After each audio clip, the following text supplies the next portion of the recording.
Ik ben het huis uitgezet met mijn verzameling. Het werd veel. Ik woonde hiernaast. Dus zei mijn vrouw, ik ga hier maar heen, maak je eigen museum maar.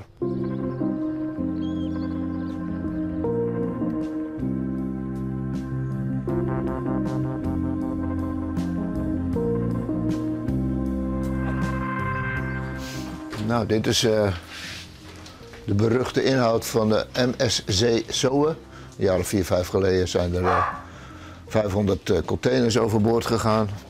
En de volgende dag lag het hele strand hier vol met little ponies.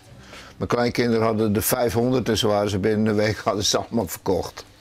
Dus wij vonden het niet zo erg hoor, dat het strand vol lag.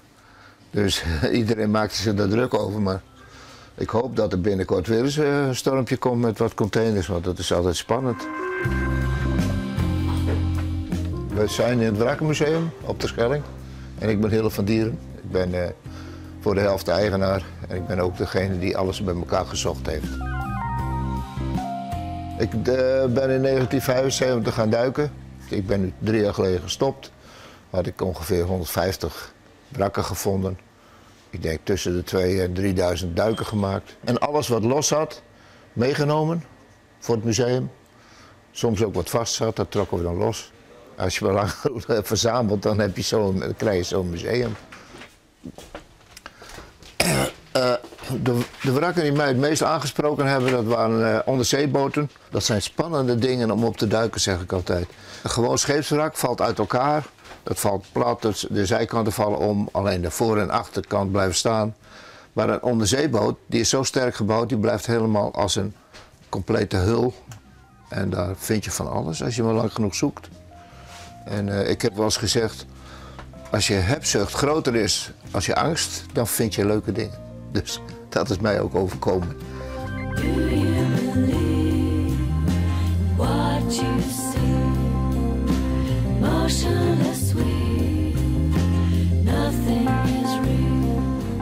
Denk op het afstapje hoor, hier.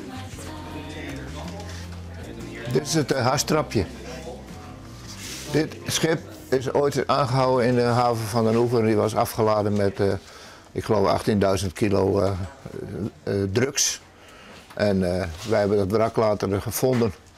En het trapje heb ik toen meegenomen. Toen kwam er een jongen van Wieringen en zei, oh, dat is het harstrapje van oma Arie. Want hier langs dit trapje was men in het ruim gegaan. Nou ja, dat is voor mij een bijzondere vondst.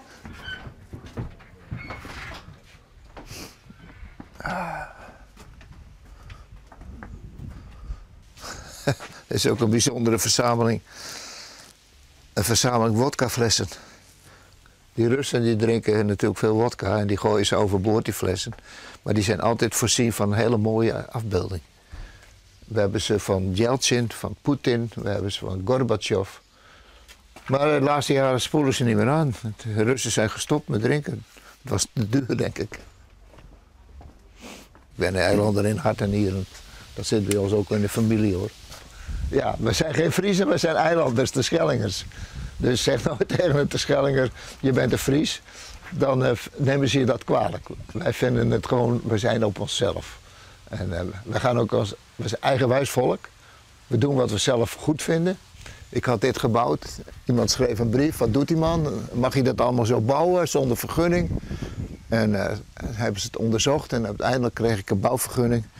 Ik mocht onnuttige bouwwerken bouwen, dat noemen ze follies. Folly is een onnuttig bouwwerk dat niet hoeft te voldoen aan eisen van welstand. En ik mocht tot 5 meter hoog. Hij is exact op de centimeter af 5 meter hoog. Nou, dat vind ik wel leuk, hè, zulke dingen. Ja. Het Flessenmonument heb ik gemaakt toen mijn vrouw was overleden. Met mijn kleinkinderen.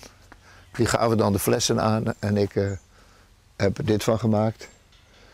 En bovenop, dat zijn allemaal briefjes geschreven aan haar. Ik heb ze nog niet gelezen, maar van mensen die haar goed kenden. Dus 2000 flessen. Toen zei iemand, was aan het drank? Ik zei nee, maar dat hebben we wel samen opgedronken in 20 jaar, denk ik. Dus nee, ik was een hele lieve vrouw. En tot het laatste was heel bijzonder. En toen zei ze nog tegen de buurman, ik rijd door tot de laatste druppel brandstof op is. En toen heeft hij daar een mooi verhaaltje van gemaakt.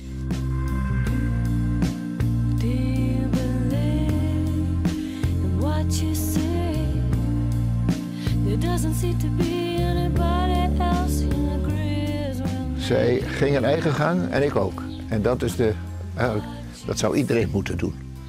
Dus als ik zei, nou ik ga vanmiddag duiken. En zei ze, hoe laat ben je weer terug? Ik zei waarschijnlijk een uur later. Ik zei nooit een tijd. En, nou ja, zij mocht graag. Dan ging ze even naar Leeuwarden. Dan kocht ze wat kleding voor die kindertjes en zo. Nee, we hebben echt tot het laatste goed samen kunnen werken. En zij liet mij mijn gang gaan en ik haar. En er zouden heel veel mensen blijer van worden als dat ook hadden.